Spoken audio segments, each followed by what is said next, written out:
Hello everyone, welcome to PCS GS academy.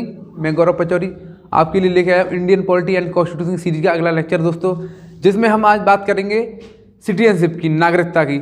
हम नागरिकता के बारे में पढ़ेंगे और देखेंगे कौन कौन से आर्टिकल हैं जिसमें और क्या क्या बोलते हैं। ठीक है दोस्तों, तो आपको दिख रहा है यहाँ पे नागरिकता है ना, सिटीजनशिप।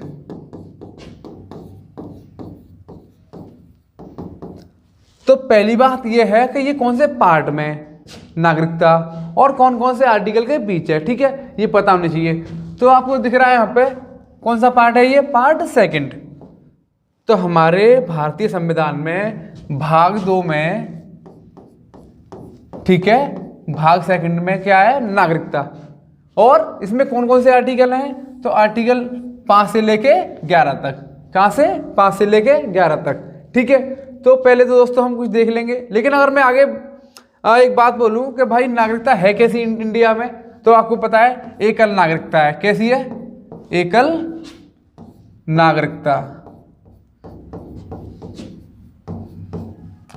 और ये हमने ली कहां से है दोस्तों, तो आपको पता है यूके से।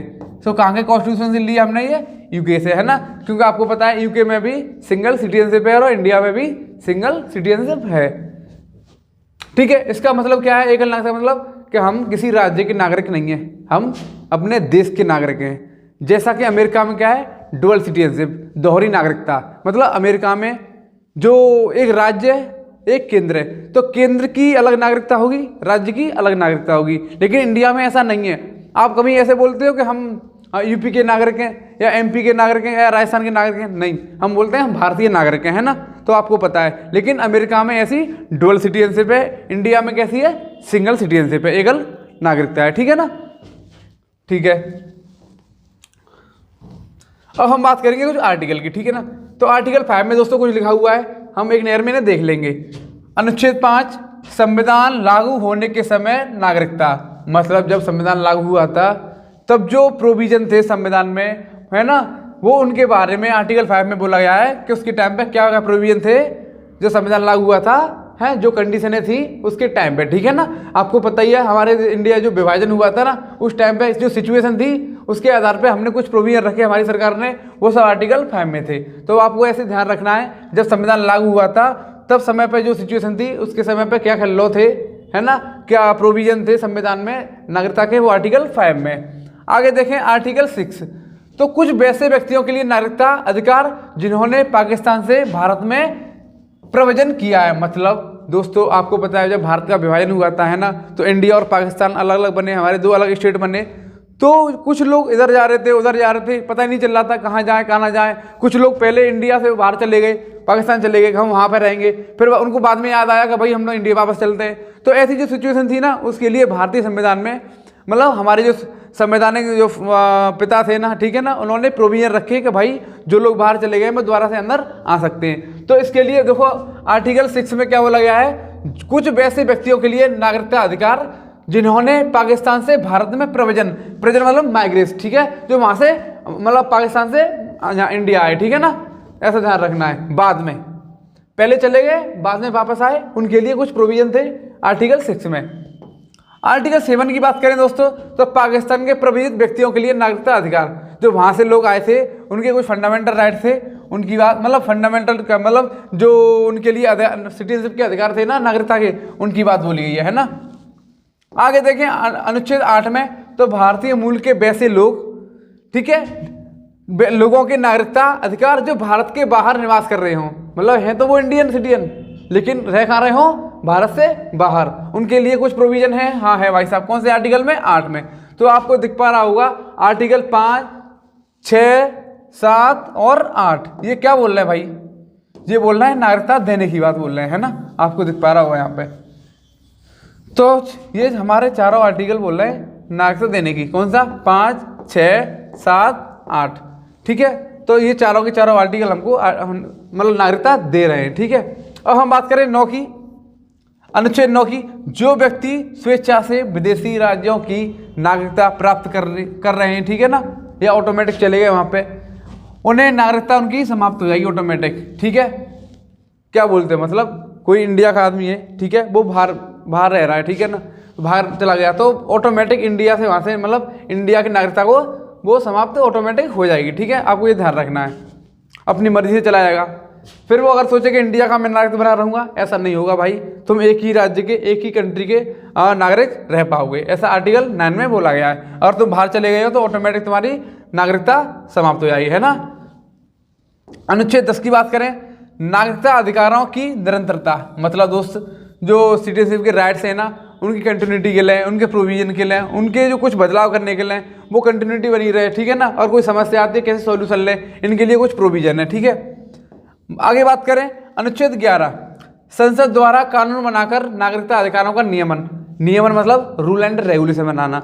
मतलब अगर मैं बात करूं कि भाई सिटीजनशिप से रिलेटेड, नागरिकता से रिलेटेड कौन मतलब लॉ बनाएगा, पार्लियामेंट बनाएगी, कौन बनाएगा, तो भाई बिल्कुल सही बात है, पार्लियामेंट ही बनाएगी। ठीक है ना, तो संसद के पास पावर है भाई, कानून बनाएगी उस पर नागरिकता के लिए और नियमन करेगी, है ना, रूल एंड रेगुलेशन बनाएगी, सारी चीज़ें, ये काम कौन करेगी, संसद काम करेगी। ठीक है ना दोस्तों, आगे मैं बात करूं तो भाई कुछ एक्ट के बारे में बात कर लेना है, ये तो मैं आपको पता है बहुत इंपॉर्टेंट है। नागरिकता अधिनियम 1955, तो कई बार इसकी डायरेक्टली डेट सन पूछ ली गई है कि भाई नागरिकता अधिनियम कब आया था, तो आपको ध्यान होना चाहिए 1955 में आया था। ठीक है ना, तो हम देख पा रहे हैं, हम इसमें दो चीज़ देखेंगे कि भाई इसमें दो बातें बोली गई कि कैसे एक्वायर करें, किसको, नागरिकता को कैसे हम अर्जन करें और कैसे हम उसका समाप्ति करें या त्याग कैसे करें, दो चीज़ें बोली गई थी। ठीक है ना, तो उसमें कुछ 4-5 चीज़ें बोली गई, कुछ बेसिस बोले गए भाई, उनके बारे में हम देख लेंगे। ठीक है ना, अब देखो दोस्त, पहला दिखाया आपको दिख रहा होगा जन्म से, मतलब बाई बर्थ। बाई बर्थ का मतलब क्या है, 26 जनवरी 1950 माता पिता में से कोई एक भारतीय हो, मतलब हम उसे नागरिकता दे देंगे, उसको नागरिकता मिल जाएगी जिसके माता या पिता में से कोई एक आदमी मूल रूप से भारतीय हो। ठीक है ना, तो कौन इसमें ऐसा बोला गया है, जन्म से अगर बोले भाई कौन से, बाई बर्थ, है ना, जन्म से की बात करें तो। आगे देखिए वंश के आधार पर, डायनेस्टी के आधार पर, है ना, मतलब हमारे पूर्वज यहाँ पर रह रहे हों बहुत सालों से, ठीक है ना, वंशानुगति चली आ रही हो चीज़ें, ठीक है, तो उसके आधार पर भी हम नागरिकता दे देंगे, ऐसा संविधान में 1955 के एक्ट में बोला गया। तो इसमें बोला गया भाई 10 दिसंबर 1992 से पूर्व भारत के बाहर रह रहे हों और हमारे, लेकिन वो उनके जो बेसिकली कहाँ के हों, इंडियन हो, है ना, उनका वंश कहाँ रहा हो, पहले से इंडियन रहा हो, लेकिन ये डेट मेंशन कर दी गई 10 दिसंबर 1992 से पूर्व भारत के बाहर रहे हों। ठीक है ना, आपको ये ध्यान रखना है, कुल मिला के ये ध्यान रखना है, जन्म से, वंश के आधार पर। अब तीसरा आप देख पा रहे हो पंजीकरण। पंजीकरण मतलब रजिस्ट्रेशन द्वारा, कैसा, रजिस्ट्रेशन द्वारा। तो केंद्र सरकार, देखो मैं हूँ, अगर मैं चाहूँ मुझे इंडिया की नागरिकता चाहिए तो मैं क्या करूँगा, केंद्र सरकार को अपना आवेदन दूंगा भाई, है ना, और वो आवेदन वहाँ पे अगर रेटिफाई हो जाता है, पास हो जाता है, तो मुझे नागरिकता मिल जाएगी। ठीक है ना, तो भाई केंद्र सरकार आवेदन प्राप्त हो जाएगा और उसे होने पर व्यक्ति को नागरिकता के रूप में पंजीकृत कर सकती है। तो भाई पार्लियामेंट के पास पावर है भाई, अगर तुम वहाँ पे अपनी एप्लीकेशन देते हो तो ऑटोमेटिकली, मतलब वो अगर रेटिफाई कर देते हैं, पास कर देते हैं तुम्हारा प्रोविजन, तो तुमको नागरिकता मिल जाएगी। ठीक है ना, आगे देखें हम नेक्स्ट, प्राकृतिक रूप से। अब दोस्तों इसका मतलब क्या है, प्राकृतिक रूप से, नेचुरली, है, नेचुरलाइजेशन द्वारा। तो भाई प्राकृतिक का मतलब तुम ऐसे मत सोचना कि मतलब हम नेचुरली यहाँ पे पैदा हो गए या कुछ और तरीके से, है ना। तो नेचुरलाइजेशन का मतलब क्या है, भारत में सेवारत, सेवारत मतलब जो सर्विस देना, ठीक है, कोई वो 11 वर्षों से निवास कर रहा हो। ठीक है, जैसे कोई विदेशी आदमी है, मान लो हमारी कोई इसरो है मान लो, और इसरो में कोई आदमी है वो कई सालों से काम कर रहा है, ठीक है, और हमारे यहाँ भारत सरकार की इंडिया में कोई ना कोई सर्विस दे रहा है ना, और लोगों की सेवा कर रहा है, तो भारत सरकार उसे खुश होके, या अगर वो बोलता है कि भाई मैं इंडियन का ही भारत का ही नागरिक बनना चाहता हूँ, तो बिल्कुल भाई बन, और वो ऑटोमेटिकली भाई नेचुरली कैसा हो जाएगा, इंडिया का सिटीजन बन जाएगा। कैसे, अगर वो भारत सरकार के या भारत में कई सालों से काम कर रहा हो। वो सालें कितनी है, 11 वर्ष, ठीक है ना, तो कितनी ध्यान रखनी है, 11 वर्ष, ठीक है, 11 वर्षों से रह रहा हो और लगातार काम कर रहा हो भारत में, किसी न किसी सेक्टर में सर्विस दे रहा हो। ठीक है ना दोस्तों, तो आपको ये ध्यान रखना है। ये प्राकृतिक रूप से मतलब क्या हो गया कि भाई वो यहाँ पे सर्विस दे रहा हो, सेवा कर रहा हो, कहीं ना कहीं किसी सेक्टर में काम कर रहा हो, तो वो इंडिया का नागरिक बन सकता है। ठीक है,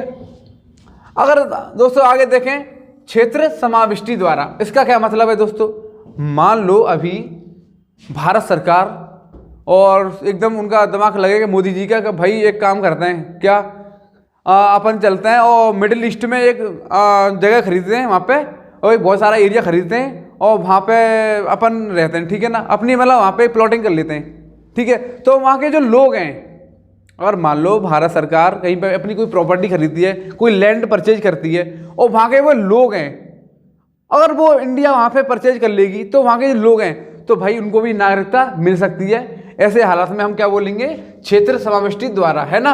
तो विदेशी क्षेत्रों का भारत का हिस्सा बनने पर, मान लो कोई या हमें किसी ने गिफ्ट में दे दिया हो, कुछ भी हुआ हो, जहाँ भारत का अथॉरिटी हो, जहाँ भारत की पॉलिटिकल पावर हो, ऐसा एरिया, भले ही हमारा मेन लैंड का हिस्सा ना रहा हो, और मान लो कोई अचानक दे दे या कहीं में मिल जाए, कुछ भी हो, मतलब अल्टीमेटली कि वो हमारा मतलब अभी पार्ट नहीं है और कहीं मिल जाए, ठीक है, हमारी सरकार को, लेकिन वहाँ पे हमारी पॉलिटिकल पावर किनकी हो, इंडियंस की हो, है ना। तो वहाँ पे भारत सरकार वहाँ के लोगों को जो वहाँ पहले से रह रहे हैं उन्हें ऑटोमेटिकली मतलब खुद से ही चाहे तो वो वहाँ के लोग नागरिकता भारत की ले सकते हैं, ठीक है। ऐसा हमें पता होना चाहिए कि भाई 4-5 चीज़ें पता है, जन्म से, वंश के आधार पर, रजिस्ट्रेशन द्वारा और प्राकृतिक द्वारा और क्षेत्र समाविष्टि द्वारा, ऐसी चीज़ हमें पता होनी चाहिए, है ना। चारों का मतलब पता है भाई, यहाँ पे जन्म से पता है आपको ये डेट पड़ी हुई है, कोई भारतीय हो, वंश के आधार पे आपको पता है 1992 से पूर्व भारत के बाहर रह रहा हो, ठीक है, और रजिस्ट्रेशन द्वारा पता ही है, पावर किनके पास है, पार्लियामेंट के पास है, ठीक है ना।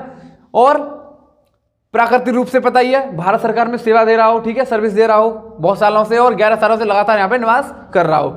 और क्षेत्र समाविष्टि का मतलब पता ही है दोस्तों, मतलब इंडिया का है, कोई क्षेत्र है वहाँ जैसे इंडिया के अथॉरिटी में आ जाए, वहाँ के जो लोग हैं अगर तो भारत सरकार अगर चाहती है तो उनको भी नागरिकता दे सकती है, ठीक है ना। इतना पता होना चाहिए।